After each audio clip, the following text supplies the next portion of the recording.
কুদরত আমার আল্লাহ তাআলার কৌশলকে বোঝে জগতের মানুষ। ফালিল্লাহিল হামদু রাব্বিস সামাওয়াতি ওয়া রাব্বিল আরদি রাব্বিল আলামিন ওয়া লাহুল কিবরিয়াউ ফিস সামাওয়াতি ওয়াল আরদি ওয়া হুয়াল আজিজুল হাকীম। আসমান জমিন সমস্ত বিষয়ের প্রশংসার মালিক হলেন তিনি। সব কিবরিয়া, সব বিষয়ের অহংকার মালিক হলেন তিনি। সব বিষয়ের জবরদস্ত তিনি হলেন আল্লাহ। সেই আল্লাহর কুদরত বোঝা বড় ভার আছে। ওই ময়দানে জুনায়েদের সঙ্গে যুদ্ধ হবে, জুনায়েদের সঙ্গে কুস্তি হবে একজন ডিগডিগে পাতলা মানুষের সঙ্গে। মানুষ আগ্রহ ভরে দেখছে গো, আহারে জুনায়েদের গলা ধরে জমিনের উপরে ফেলে দেওয়ার পরে তার বুকের উপরে চড়ে বসেছে। গোটা বাগদাদের মানুষের আশ্চর্য হয়ে গেল, আমরা কি স্বপ্ন দেখছি না চামড়া চোখে দেখছি?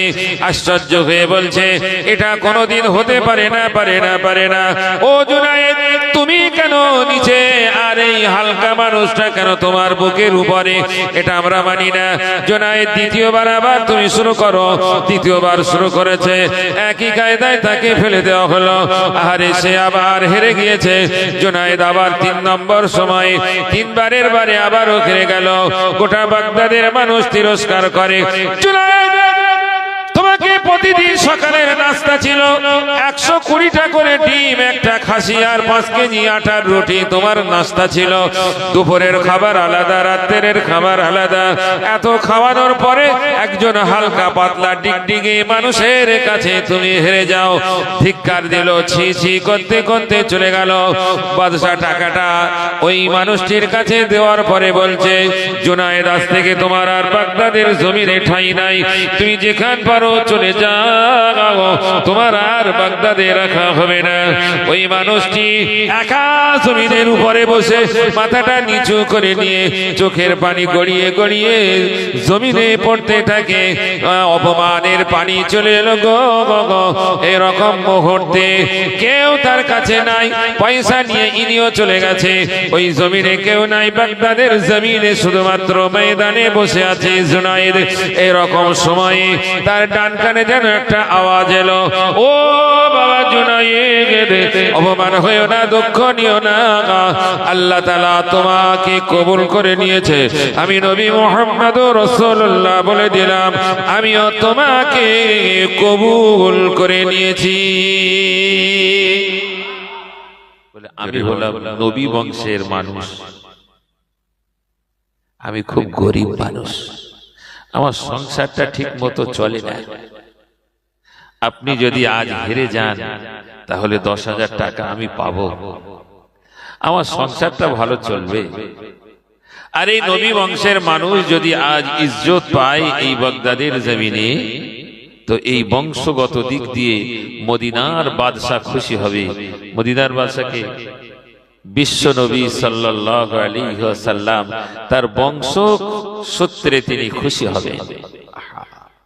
জুনায়েদ চিন্তা করে খানিকক্ষণ পরে বলছে, ঠিক আছে, কেমন করে আমাকে ফেলে হারিয়ে দেওয়া যায় আপনি চিন্তা করুন।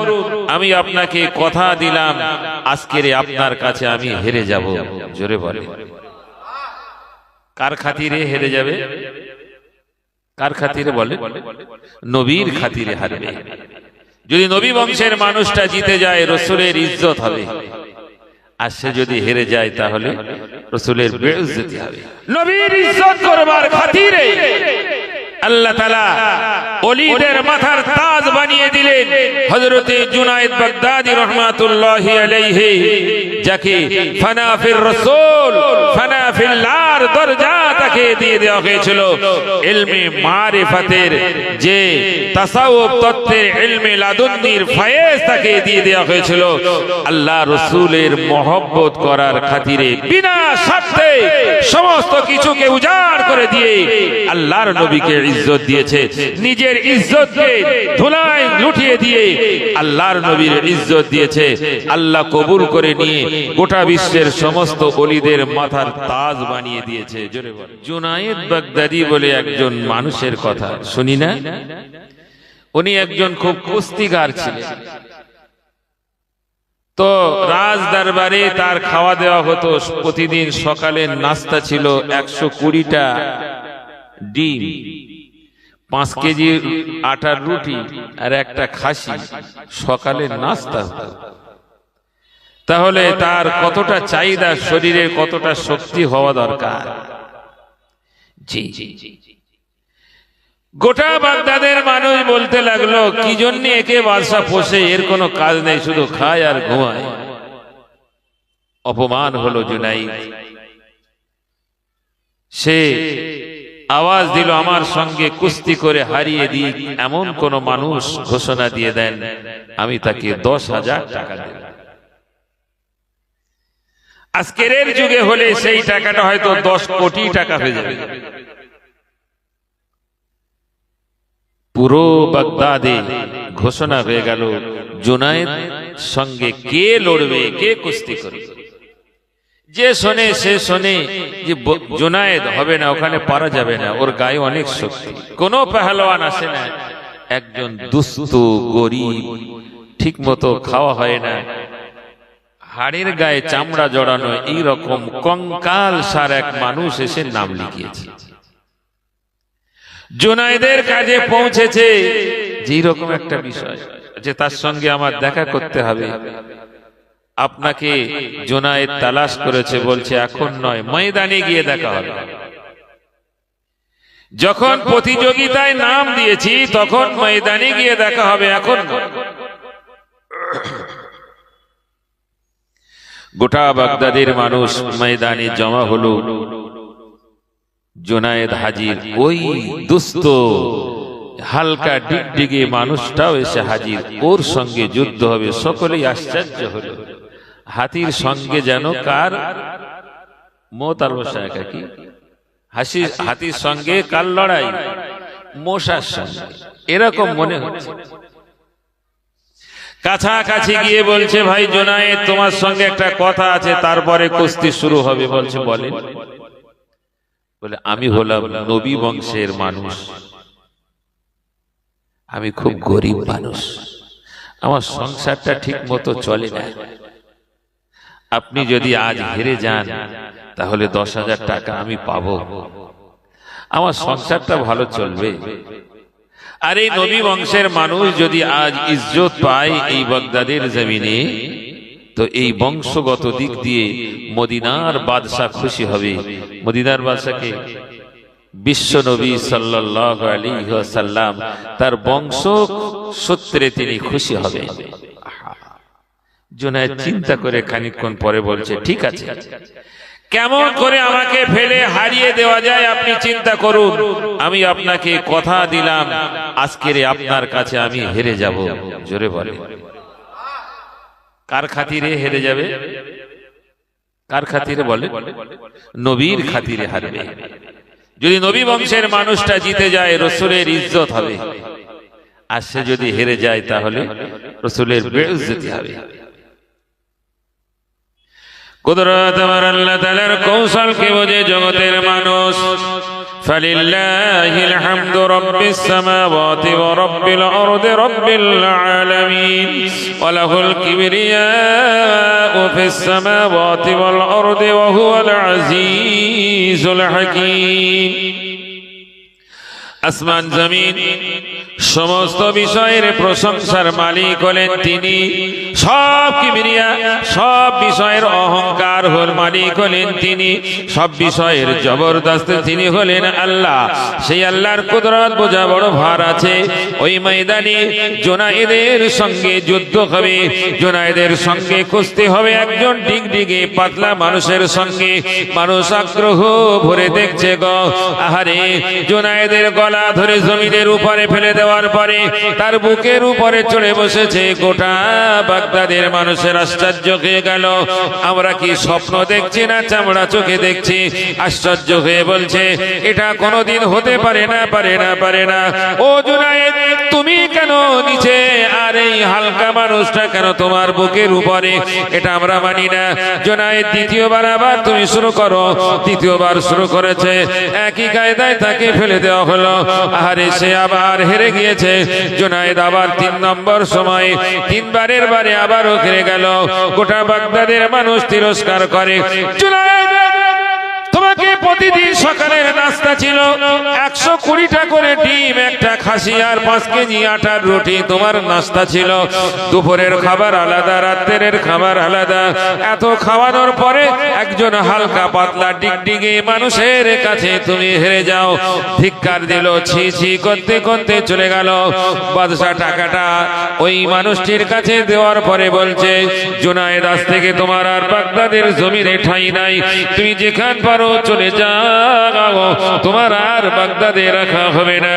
ওই মানুষটি একা জমিনের উপরে বসে মাথাটা নিচু করে নিয়ে চোখের পানি গড়িয়ে গড়িয়ে জমিনে পড়তে থাকে। অপমানের পানি চলে এলো গো গো। এরকম মুহূর্তে কেউ তার কাছে নাই, পয়সা নিয়ে ইনিও চলে গেছে। ওই জমিনে কেউ নাই, বাগদাদের জমিনে শুধুমাত্র ময়দানে বসে আছে জুনায়েদ। এরকম সময়ে তার ডান কানে যেন একটা আওয়াজ এলো, ও বাবা জুনায়েদ, অপমান হয়েও না, দুঃখ নিও না, আল্লাহ তাআলা তোমাকে কবুল করে নিয়েছে। আমি নবী মুহাম্মদুর রাসূলুল্লাহ বলে দিলাম, আমিও তোমাকে কবুল করে নিয়েছি। জোরে বলে, আরো জোরে বলে।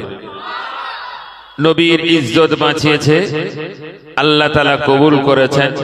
নবীকে অর্ডার করলেন, সান্ত্বনা দাও। আল্লাহ রাসূল সান্ত্বনা দিলেন জুনায়েদকে। বাগদাদ থেকে আওয়াজ চলে আসে, জুনায়েদের আর এখানে ঠাঁই নাই, চলে যেতে হয়।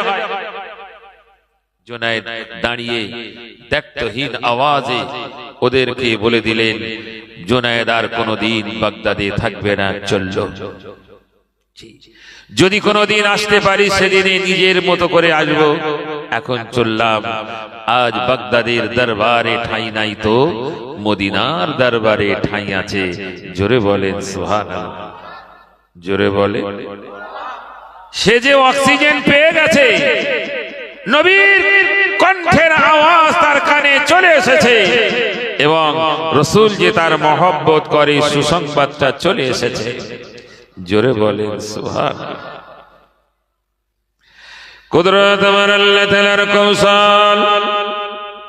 হযরত জুনায়েদ বাগদাদী রাহমাতুল্লাহি আলাইহি চলছে মদিনার দিকে রওনা হয়ে গেছে। সারাদিন পথ অতিক্রান্ত করে সন্ধ্যার প্রাক্কালে সূর্যটা পশ্চিম আকাশে অস্তমিত হয়ে যাবে। এরকম সময়ে তার পার চলে না। যে মানুষটি এত খোরাক আছে, সেই মানুষটি সারাদিন কিছুই খেলো না, এক ফোঁটা পানিও তার পান করা হলো না, একটা দানাও ভক্ষণ করা হলো না।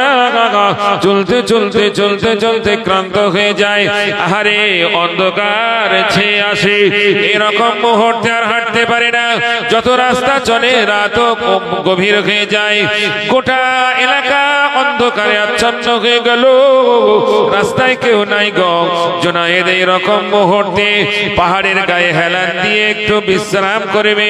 এই ক্লান্ত শরীর নিয়ে বেশিক্ষণ আর জেগে থাকতে পারে না, ঘুমিয়ে পড়ে।